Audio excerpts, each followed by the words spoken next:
Hello and welcome back to Trials by Melissa. I'm Melissa and today was day 16 of my 30-day juice fast. So far things are going pretty well. I got about 4.5 hours of sleep last night, so that's not great, but honestly it's not too bad considering my sleep pattern has definitely been off since I've been sick. Overall, my mental attitude was pretty good today. I had a decent level of energy. I was able to walk a mile today, so that's always a bonus. And things went well at work. I was feeling pretty good, but as the day went on, I actually on the way home, it was some really horrible traffic. It was kind of gridlock, stop and go, and I got a bit of a migraine. I still have a nasty headache right now. I'm not feeling super great in this moment, but overall today I felt really good. My weight stayed the same from yesterday to today, which is fine. No biggie. Don't get me wrong, it's always good to lose weight, but not gaining it is a bonus. But what I wanted to talk to everybody about today was some of the considerations that I take whenever I'm picking out which fruit or vegetable to buy. So I'm going to start out with the fruits that I buy the most, and I'll cover some vegetables probably in another video. But whenever you're selecting things like citrus, so oranges, grapefruit, lemon, lime, that sort of thing, what you want to look for is a tight, shiny, really colorful peel, skin to it. You want it to be firm, and you want for the fruit to be heavy, the citrus to be heavy for its size. That indicates that there's a lot of juice, which indicates ripeness. So that's very important. And if you're selecting a navel orange, make sure that whenever you look at the other side that there is the little, I guess you'd call it like a blossom or of where the additional navel oranges are.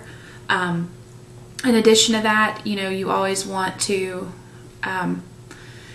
take those into consideration, but you also want to look for symmetry. So what that means is you don't want a misshapen orange that indicates that it maybe has lain on the ground or that it's past its peak, that kind of thing. So that's my tip for citrus. When selecting apples, I've bought them both individually and in a bag, but kind of the same thing applies. You want to look for a firm skin, good color. Ideally, the best time to buy apples is in the fall, but we buy them year-round because they're available year-round. And you want to look for one that has the stem intact. So that's a very important note. And you definitely want to avoid any that have any bruises, dents, or blemishes on their skin at all, or brown spots. When considering things like peaches and nectarines, what I like to do is you want to look for an orangish, golden, reddish glow, not glow, but color of the skin. And then you want to smell them. They should have like a sweet aroma to them, but also if you were to gently press on them, they should give way a little bit to your pressure. You definitely don't want one that sinks in, that's overripe, but you do need one that responds to your softness, that indicates that it has ripened. When selecting things like cherries and grapes, again, you want to look for that symmetry. With cherries, you want for them to be about probably 1 inch in diameter each.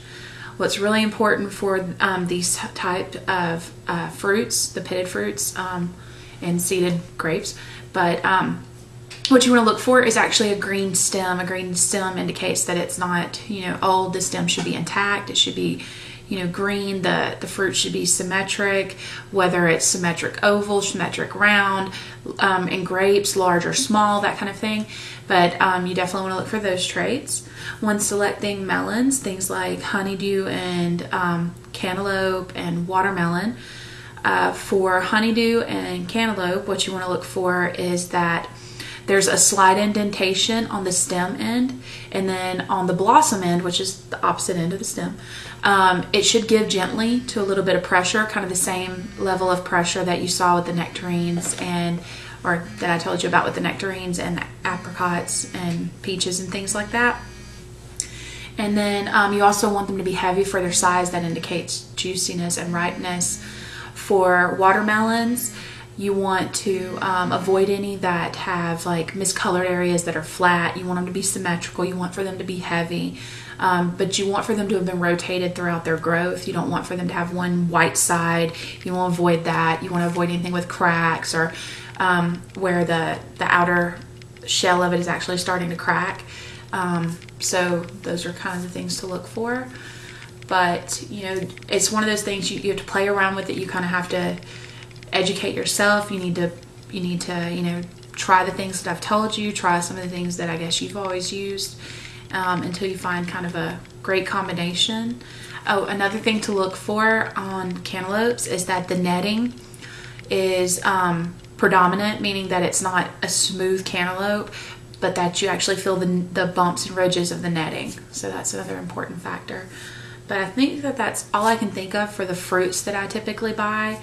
But you know, just go out there, test them, and I'll put all this stuff on in the into my blog so that you can have it as a reference. But you know, I wish you happy fruit shopping, and I'll catch up with you guys on how I select some of my vegetables, things like broccoli and cabbage and stuff like that, a little bit later.